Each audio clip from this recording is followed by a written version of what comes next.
India is an adventurous paradise. You head out for a holiday, which quickly turns into a survival situation. A dream turns into a nightmare. I'm thirsty, I'm tired, I'm hungry, and I'm lost. Shelter, water, and food become a priority.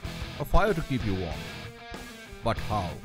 I'm Chandan Lahiri from OTA Survival School.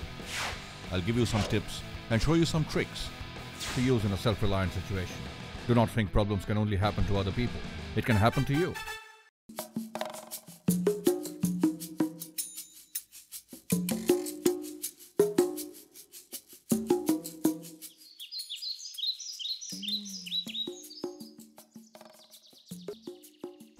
We all go out into the wilderness for different kinds of adventure, spending a weekend out, and I suspect you are one of them because you're watching this program.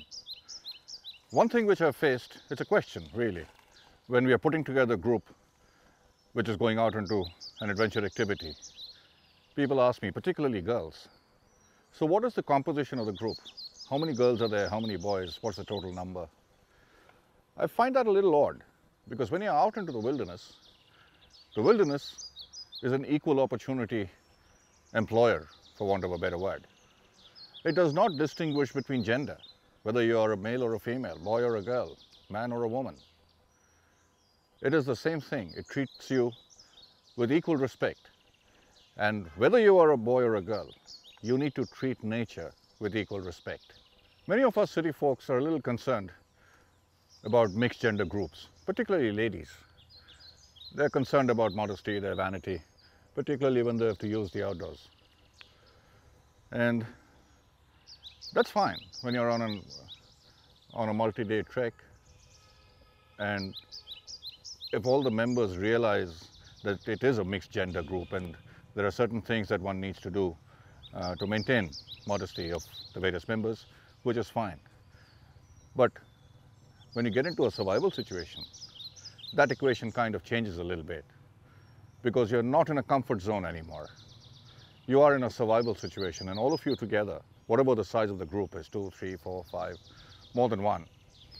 When you're in a survival situation, then you need to drop your modesty to a large extent because you're all in it together. You're all in the same predicament. You're all lost together. Maybe one member of the group is injured and the other members need to look after that person. The last thing in your mind should be modesty. When you need to go out to relieve yourself, you need to go out to relieve yourself.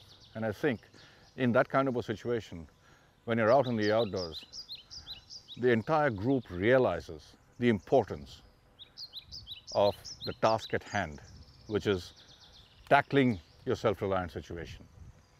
And I don't think when a group of people, like-minded people, are going out, there's going to be any invasion of modesty.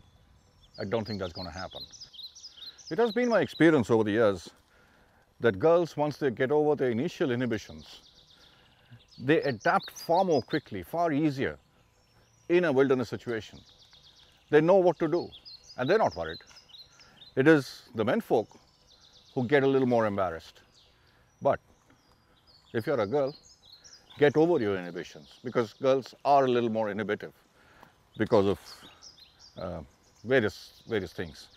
But once they get over it, they're far more adaptable to life in the outdoors than most other people. So just remember that the outdoors, the gender does not discriminate, and neither should you.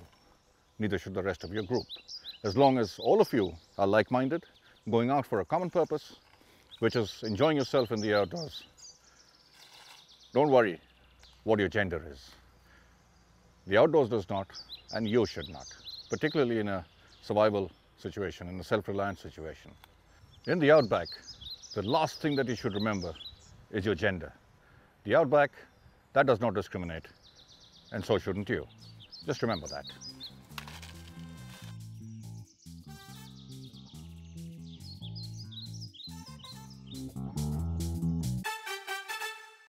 Learn to adapt, improvise, innovate, and overcome. To learn more tips and tricks, visit this site. I'm Chandan Lahiri, and I hope to see you soon at the OTA Survival School. Leave nothing but footprints. Bring back nothing but memories.